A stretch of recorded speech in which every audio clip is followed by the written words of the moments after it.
नसल चाललेली आहे. काय वाटतंय एकनाथ शिंदेच्या शिवसेनेला अडचणीत आहे तुम्ही ज्यात प्रवेश करायचा? हा अडचण याचं काही कारण नाही आहे, लक्षात घ्या. चिन्ह नाव याच्यापेक्षा कर्म महत्वाचं असतं आणि मला शिंदे साहेबांवर विश्वास आहे का त्यांचं काम खरं तर बोलणारं आहे.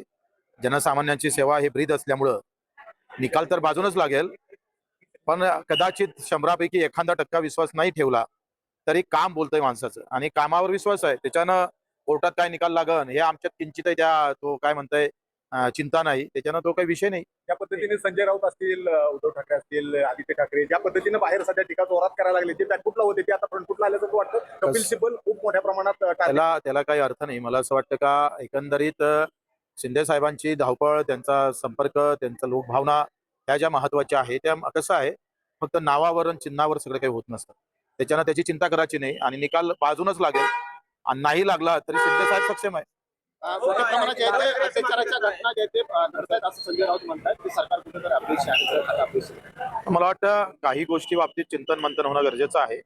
जर अशा प्रकारच्या घटना वारंवार घडत असेल तर छत्रपतीचा आदर्श घेतला पाहिजे आणि अशा पद्धतीची जे काही घटना असेल त्याच्यावर कुठेतरी मोठ्या प्रमाणात ऍक्शन प्लॅन तयार करून त्या कशा टाळता येईल आणि झाल्यानंतर त्याच्यावर कशा प्रकारची तातडीनं सजा देता येईल हे प्लॅनिंग किंवा याच्यासाठी नवीन कायदे आणणं गरजेचं वाटतं. 29 तारखेपासून मनोज जरांगे पुन्हा एकदा आंदोलनाला बसायला लागले. तर राज्य सरकारने ज्या पद्धतीने त्यांचा विश्वासघात केला अशा पद्धतीचा आरोप होतोय. शिंदे साहेबांवरही त्यांनी आरोप केलाय, फडणवीस साहेबांवरही आरोप केलाय. सुप्त राज्य सरकार त्याच्यामध्ये. आता प्रत्येक जण त्यांचा त्यांचा प्रश्न आहे. कुणासोबत घात होतं, विश्वासघात होतं का अपघात होतं, हे आता त्यांनी कशा पद्धतीनं समोर जावं त्यांचा प्रश्न आहे.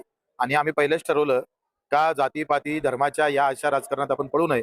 आम्ही दिव्यांग असेल, एकल महिला असेल, आमचे अनाथ असेल, शेतकरी असेल, मजूर असेल, या संदर्भात आमच्या लढायला कुठं आमच्या बोलण्यानं कुठं प्रॉब्लेम होऊ नये हे जपण्याचा प्रयत्न आम्ही करत असतो. राज्यभरामध्ये अनेक आश्रमशाळा असतील, त्याचबरोबर दिव्यांगांसाठी आश्रमशाळा असतील, अशा ठिकाणी त्यांची हाल होत आहे, तर त्या चांगलं अन्न मिळत नाही अशा पद्धतीच्या या बाबतीत मी विधान परिषदमध्ये पण चर्चा केली. आमचे अतुल सावेंनी मला शब्द दिला का मी सीएम साहेबांसोबत याच्याबाबत बैठक लावतोय आणि आता 1 महिना होतोय.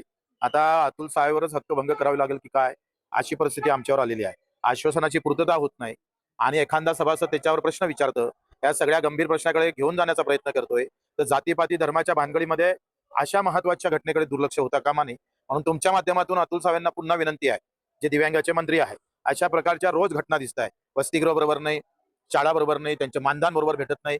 कित्येक दिव्यांगांना 6-6 महिने झाले त्यांना मानधन मिळत नाही.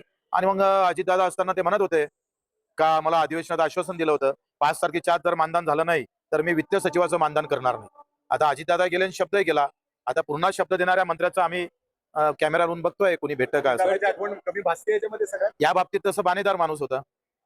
उद्धव ठाकरे साहेब, केसरकर साहेब, असं का समजा धनुष्यबाण चिन्ह जे आहे ते आम्हाला द्या, नाहीतर ते गोठवा, तरी वडिलांचं चिन्ह वडिलांच्या पक्षाचं गोठवण्याची भाषा कितपत योग्य उद्धव? कसं ते खाजगी नाही आहे, लक्षात घ्या. कुठलंही संघटन एका माणसाच्या परिवारापुरतं सीमित राहत नाही. त्याच्या सगळ्यांच्या हातभार असतो, प्रत्येकाचं बलिदान असतं, त्याचा त्याग असतं. ह्या सगळ्या गोष्टी लक्षात घ्याव्या. मला वाटतं उद्धव साहेबांना ते कळत असेल, त्याच्यामुळे त्यांचं हे बोलणं मला तर संयुक्तिक वाटत नाही. गोठवल्यानंतर शिवसेना आहे, ती शिवसेना प्रहारमध्ये मर्ज करा अशा पद्धतीचा प्रहारमध्ये मर्ज करायची वेळच येणार नाही. शिवसेना कायम राहील. शिंदे साहेबांचा धनुष्यबाणही कायम राहील, त्याच्यावरचा वाघही कायम राहील आणि त्याच्यातले वाघही कायम राहील. हो, दिव्यांग प्रमाणपत्रावर राज्यातील अनेक अनेकांनी नोकऱ्या मिळवलेल्या त्या संदर्भात आपल्याला तक्रारीचं काय झालं सर? त्या सगळ्या गोष्टीबाबतच मी विधान परिषदमध्ये 97ची चर्चा आणली होती, त्याच्यावर आश्वासन दिलं होतं. आता मंत्री महोदय गंभीर नाही, पुन्हा सत्तेत राहून आंदोलन करायची वेळ येऊ नये इतकंच म्हणणं आहे. साहेब, केसरकर साहेब असं म्हणतायत की नारायण राणे साहेबांचं नाव जे खासदारकीसाठी सुचवल्यामुळे मला मंत्रिपद मिळालं. आता तो त्यांचा व्यक्तिगत प्रश्न आहे आणि त्यांच्या मनात काय, राणे साहेबांच्या मनात काय, केसरकरांच्या मनात काय, ते मी काय जाणणार आहो. मी इतका राजकीय तज्ञ पण नाही. Okay sir, thank you.